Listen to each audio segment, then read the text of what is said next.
बिस्मिल्लाहिर्रहमानिर्रहीम। कोविड-19 उर्दू टीवी के साथ आपकी खिदमत में हाजिर हैं मोहम्मद कुरैशी।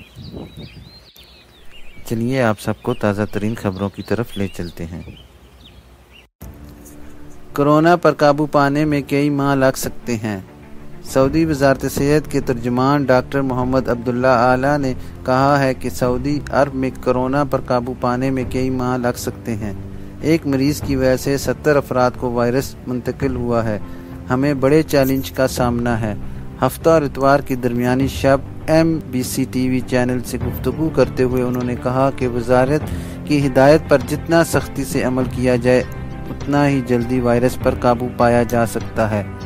उन्होंने ये भी बताया कि मुश्किल तरीन सूरत हाल का अंदाज़ा इस बात से लगाया जा सकता है कि हर एक मरीज़ जिसमें वायरस की तस्दीक हुई है वो हमारे पास आने से पहले 30 से 40 अफराद से मेल जोल रख चुका होता है।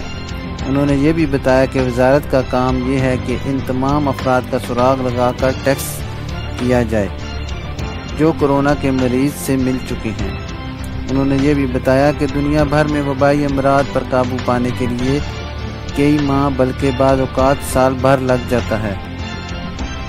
तफसीलात के मुताबिक कोरोना वायरस के पहले मरीज़ के ऐलान को 30 दिन हो चुके हैं। इस अरसा में मरीज़ों की तादाद में उतार चढ़ाव आता रहा है। ये भी मुतवक्का है मगर इसकी वजह से अंदाज़ा लगाना मुश्किल है कि आखिर कब तक इस पर काबू पाया जा सकता है। ताज़ा तरीन अपडेट्स के लिए हमारे चैनल को सब्सक्राइब, लाइक और शेयर कीजिए और कमेंट बॉक्स में पाकिस्तान जिंदाबाद, पाक फौज पाइंदाबाद लिखना मत